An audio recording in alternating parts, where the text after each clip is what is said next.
who looks at you the way Stephanie White looks at Alyssa Thomas and DeWanna Bonner. Get somebody to spend the rest of your life with who defends you the way Stephanie White defends Alyssa Thomas and DeWanna Bonner. And don't! There's a quote that's been circulating online that perfectly captures what we're about to break down, and it's become the lens through which thousands of fans are viewing what happened during a recent WNBA press conference. Get somebody to spend the rest of your life with who defends you the way Stephanie White defends Alyssa Thomas and Dana Bonner. It sounds like a compliment on the surface, right? A coach who has your back. But when you actually watch the footage and understand the full context of what's been happening in the WNBA this season, that quote becomes something completely different. It becomes an indictment. Because the real question isn't whether Stephanie White defends certain players, it's who she chooses to ignore when they need defending the most. And that's where things get revealing, because her silence has been of a team where Sophie Cunningham had a stalker arrested and she didn't even say anything? Get somebody who looks at you the way Stephanie White looks at Alyssa Thomas and DeWanna Bonner. Do we even want to hear what Stephanie White has to say? Before we get into that, no Caitlin Clark today, out with the back. She's doing individual workouts and Sophie Cunningham is still homesick. Folks, we are just as loud as her words. This is the story of how a coach's selective compassion is exposing a much larger problem within professional women's basketball, and how the narrative being pushed from the podium doesn't match the reality on the court. Let's establish what actually happened, because the timeline matters more than you might think. On one side of this equation you have Alyssa Thomas. She received criticism online, mean comments, hostile reactions from a portion of the fan base. The response from Stephanie White, immediate. She called a press conference. She brought the media in. She made a statement. She put her platform behind defending this player against online harassment. That's the version of Stephanie White that got attention. That's the moment people are referencing when they talk about a coach who has her players' backs. But here's where the story shifts. At the same time, Sophie Cunningham, who also plays for the Indiana Fever, experienced what's going on with AT. I think first and foremost, it's absolutely unacceptable. I think as a league, as a whole, there's been so much more toxicity, racism, homophobia, straight out like nonsense, hate nonsense. And it's Since when? Since when, Stephanie? Oh, we can read between the lines. And who are you attributing that to? Oh, we can read between the lines. But continue. It is absolutely something infinitely more serious. She had a stalker, not online criticism, not mean comments on social media, an actual person who was arrested for posing a credible physical threat to her safety. This required law enforcement involvement. This was a genuine safety concern that happened weeks before Stephanie White called that press conference about toxicity. And what was Stephanie White's response? Silence.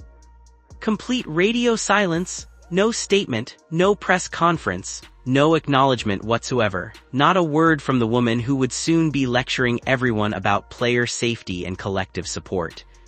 Then there's Caitlin Clark.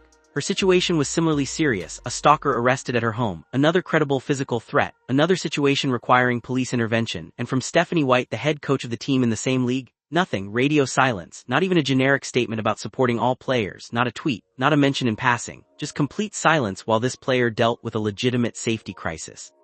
So now we have a pattern emerging and it's impossible to ignore. One player gets a press conference, two others get nothing. One player's safety concerns warrant immediate public support, two others get ignored. The question that immediately comes to mind is simple but devastating. Why?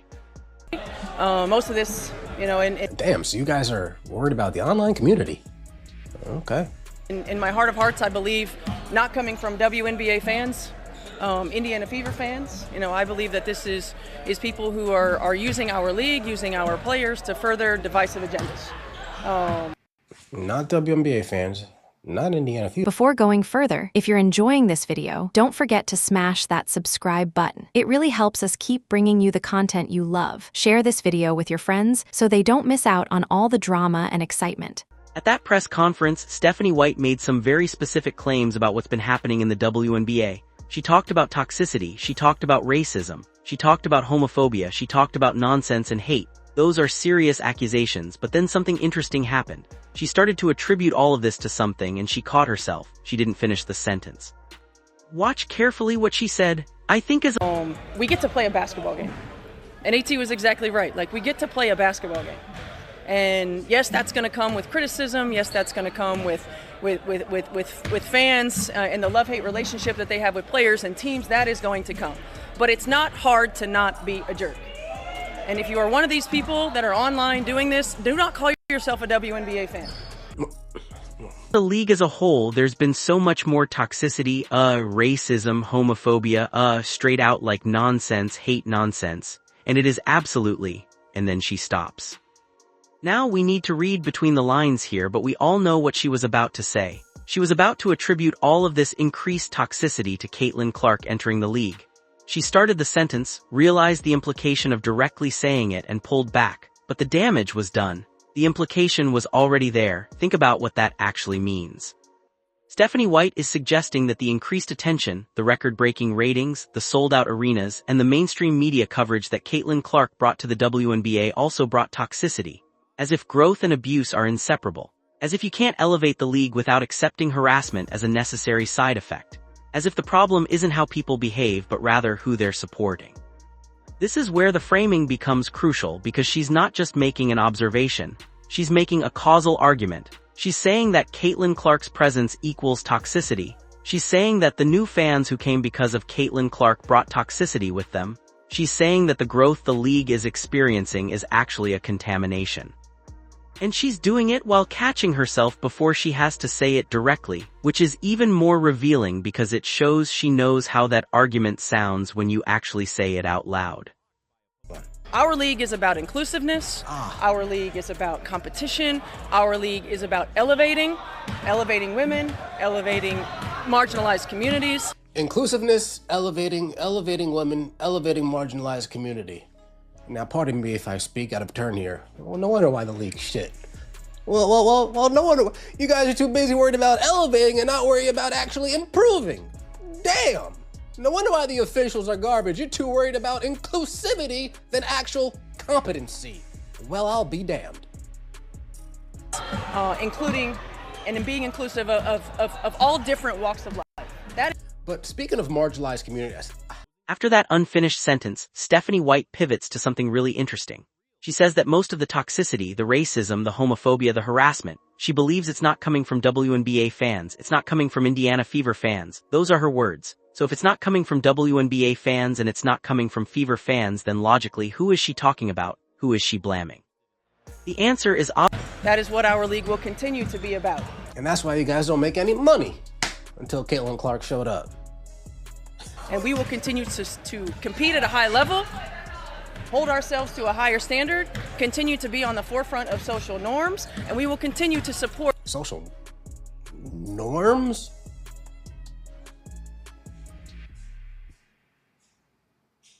one another collectively as a league. Players, coaches, staff. Obvious when you connect the dots. She's talking about Caitlin Clark fans specifically. She's talking about the people who started watching because of Caitlin. She's talking about the ones who bought tickets, who drove ratings to historic numbers, who generated more revenue for the league in one season than the previous 5 years combined. Those are the people she's blaming for the toxicity. Not the WNBA players who spent months making passive-aggressive comments about Caitlin not having proven anything yet. Not the veteran players who questioned whether she deserved her success. Not the opposing coaches who allowed or encouraged their players to take cheap shots without facing consequences.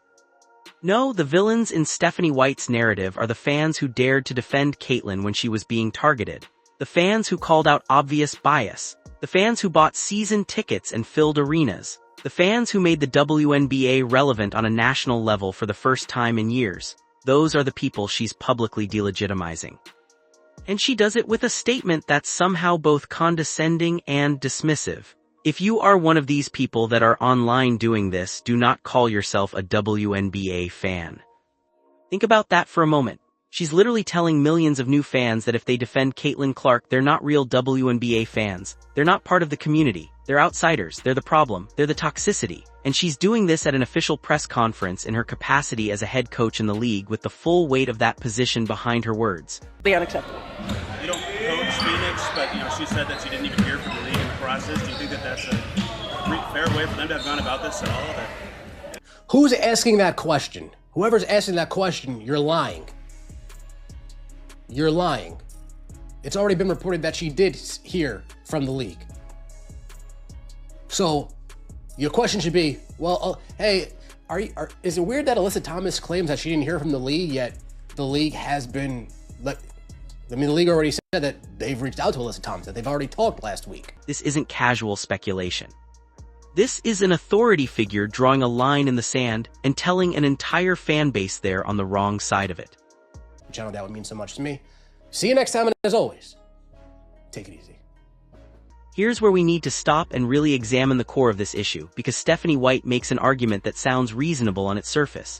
She says it's not hard to not be a jerk. She's right about that. It's not hard to be decent to people online. It's not hard to avoid harassment and threats. Those are fair points, but the hypocrisy is staggering when you consider what's actually been happening on the court. Because while Stephanie White is lecturing fans about decency and player safety, her own league has been allowing something far more serious than mean comments online.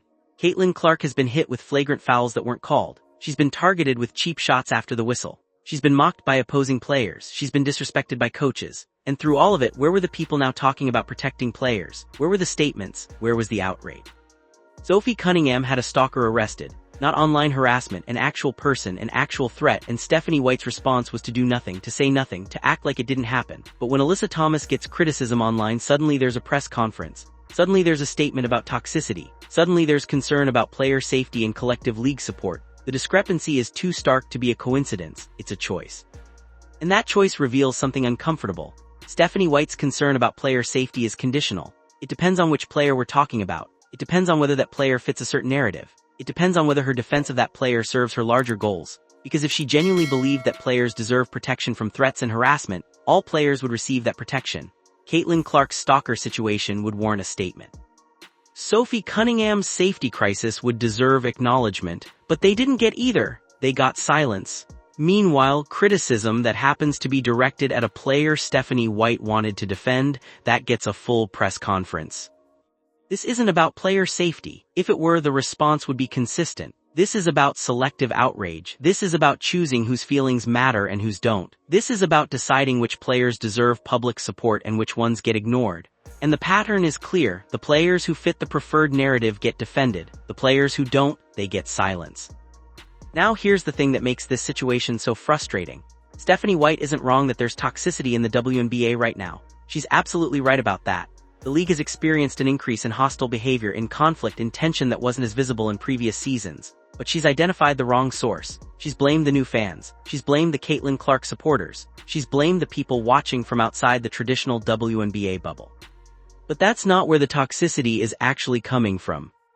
The real toxicity is coming from within the league itself. It's coming from players who can't handle being outshined by a rookie. It's coming from veteran players who spent years as the focal point of the league, and suddenly they're not anymore. It's coming from players who made passive-aggressive comments in the media instead of focusing on their own game. It's coming from players who celebrated when Caitlin got hurt. It's coming from players who engaged in physical play that crossed the line into dangerous territory, all while the league turned a blind eye. The toxicity is coming from coaches who resent the attention that Caitlin Clark is bringing because it exposes how poorly the league was marketed before she arrived. It's coming from coaches who are uncomfortable with mainstream scrutiny because it means their decisions get questioned. It's coming from coaches who prefer the comfortable bubble where veterans are protected and rookies know their place. Stephanie White is one of those coaches. The toxicity is coming from media members who built their entire careers covering a niche sport, and now they're uncomfortable with the mainstream attention that comes with actual growth. It's coming from journalists who wrote think pieces questioning whether Caitlin deserved her success. It's coming from commentators who were invested in maintaining the status quo because that's what they were used to. And the toxicity is coming from league officials who are more interested in protecting the feelings of veteran players than addressing legitimate safety concerns for their biggest star. It's coming from an organization that's willing to turn a blind eye to flagrant fouls if it means keeping the traditional power structure intact. It's coming from a system that's designed to protect insiders and marginalize anyone who threatens the established order. That's the real toxicity. That's what's actually threatening the league's growth and stability. Not fans defending Caitlin Clark online, not people calling out biased officiating, not viewers who started watching because of one player and stayed because they genuinely enjoy the product and want to see it grow. The threat is internal. It's coming from people who can't accept change. And this brings us to a fundamental question that Stephanie White, and really the entire WNBA leadership, needs to answer.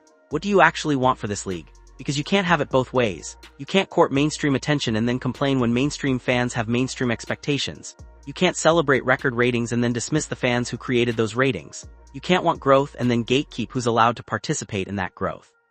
Think about what Caitlin Clark has actually done for the WNBA. This isn't opinion. This is measurable fact. Television ratings went up. Ticket sales went up. Arena attendance broke records. Merchandise revenue exploded. Social media engagement reached levels the league had never seen before. She did more for the league's visibility and financial health in her first 6 months than any marketing campaign in the league's entire 25-year history. That's not an exaggeration.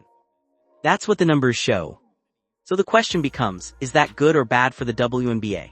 If you're a leader in this league, do you want that kind of growth, that kind of mainstream attention, that kind of financial stability? If the answer is yes, then the next question is, what do you do with that opportunity? Do you capitalize on it? Do you build on it? Do you invest in the infrastructure that allows the league to sustain this growth? Or do you sabotage it? Do you push away the new fans? Do you delegitimize their support? Do you tell them they're not welcome unless they think the way you think? Stephanie White's actions suggest she's chosen the latter. She's chosen to gatekeep. She's chosen to protect the establishment over embracing change. She's chosen to make certain that the new fans who drove record ratings understand that they're not really part of the community. They're interlopers, they're the problem, and the moment they stop being useful, they'll be discarded. But here's what that actually means for the league's future. If you push away the fans who made this season the most successful in WNBA history, what happens next season? What happens when those fans feel unwelcome and stop buying tickets? What happens when the mainstream attention fades because the league made it clear that mainstream fans aren't actually welcome? The league will shrink. The ratings will drop, the revenue will decline. And the comfortable bubble that Stephanie White is trying to protect will collapse anyway, except now there will be no new blood to save it. That's not a prediction. That's what happens when institutions choose to protect themselves over evolving.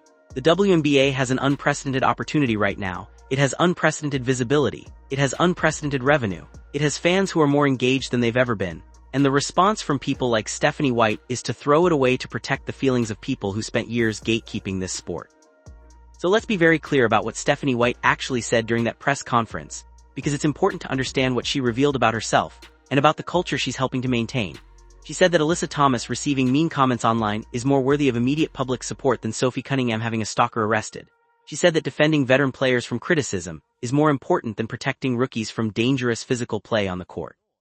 She said that fans who care about fairness and safety, the fans who are actually invested in the league's growth, aren't real WNBA fans. And she said it all while positioning herself as a defender of player safety and an advocate for inclusiveness and marginalized communities. She talked about the league being about elevating women. She talked about being on the forefront of social norms. She talked about collective support. She talked about not demeaning people. And then she contradicted every single one of those statements with her actions. Because here's what's actually happening in the WNBA right now. The most marginalized player in the league isn't Alyssa Thomas. It's not the veteran players who have years of experience and the full support of their peers, their coaches, and the media establishment. It's Caitlin Clark. She's the one whose safety concerns get ignored. She's the one whose stalker situation doesn't warrant a statement from her own coach. She's the one whose fans get dismissed as not being real WNBA fans. She's the one who gets hit with fouls that aren't called. She's the one who gets mocked and disrespected without consequence. She's the one who's being marginalized in a league that claims to be about elevating women. And Stephanie White is actively participating in that marginalization while claiming to be about inclusiveness. She's doing it with the language of social justice. She's wrapping her gatekeeping in the rhetoric of player protection. She's making her selective loyalty sound like a moral stance. But at the end of the day, it's a choice. It's a personal choice about who deserves her loyalty and who doesn't. This is what's particularly revealing about Stephanie White too. She used to be a player, she was a shooter, she understood what it meant to be a floor general, she knew how to elevate an offense through individual excellence. She would have recognized what Caitlin Clark brings to the game. She would have appreciated the skill and the vision and the impact. But now that she's a coach, she's more interested in protecting the system than celebrating transcendent talent. She's more concerned with maintaining power structures than embracing change. And that's a choice that reflects something about her character and her priorities. So here's what we're left with. We have a coach who uses the language of player protection and inclusiveness to justify selective loyalty. We have a league that claims to want growth but actively works to make new fans feel unwelcome. We have an organization that's sitting on the most successful season in its history and choosing to sabotage it because it threatens the comfortable establishment. And we have fans who are being told that their support isn't legitimate, that their concerns don't matter, and that they should probably stop watching because they're not the right kind of fan. The question that everyone needs to ask themselves is this: is that a league worth supporting? Is that a culture worth preserving? Is that what you want for women's basketball? Because here's the uncomfortable truth that Stephanie White and people like her don't want to say out loud. The WNBA didn't become mainstream because of brilliant league marketing. It didn't become relevant because of careful brand management. It became mainstream because one player with transcendent talent entered the league and captured the imagination of millions of people who had never paid attention to women's basketball before. That player elevated the sport simply by being herself. And the response from the establishment was to try to diminish her, to question her success, to ignore her safety concerns, and to blame her fans for being toxic. That's not protecting the league's culture. That's destroying it. That's taking the greatest opportunity the league has ever had and squandering it because of ego and insecurity and gatekeeping. And when the ratings eventually drop, when the revenue eventually declines, when the mainstream attention eventually fades, the people responsible will blame external factors. They'll blame the fans. They'll blame the media. They'll blame Caitlin Clark. They won't look in the mirror and acknowledge that they had a choice and they chose wrong. Stephanie White revealed exactly who she is with that press conference. She's a coach who will move heaven and earth to defend one player while ignoring the safety and well-being of others. She's a leader who will lecture fans about toxicity while allowing actual dangerous play to happen on her watch. She's someone who talks about inclusiveness while actively excluding the player who's done more for the league than anyone in its history. And she's comfortable with all of that because in her mind, she's on the right side of history. She's defending the culture. She's protecting the values she believes in. But what she's actually doing is ensuring that the WNBA remains small, insular, and hostile to the very growth that could transform it into something genuinely great. She's participating in a system that prioritizes the feelings of insiders over the well-being of outsiders. She's contributing to a culture of gatekeeping that will ultimately destroy the sport if it's allowed to continue unchecked. And the most tragic part is that she doesn't seem to understand that, or maybe she does and she just doesn't care. So here's the real takeaway. Get somebody who looks at you the way Stephanie White looks at Alyssa Thomas, but understand what that actually means. It means get somebody who will defend you selectively. Get somebody who will prioritize their personal preferences over fairness. Get somebody who will use the language of compassion to justify their favoritism. Get somebody who will ignore threats to others while fighting publicly for you.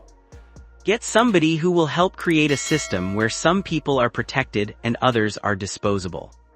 Actually, don't get that. Don't support that. Don't accept that from anyone, whether it's in your personal relationships or in the institutions you invest your time and money in.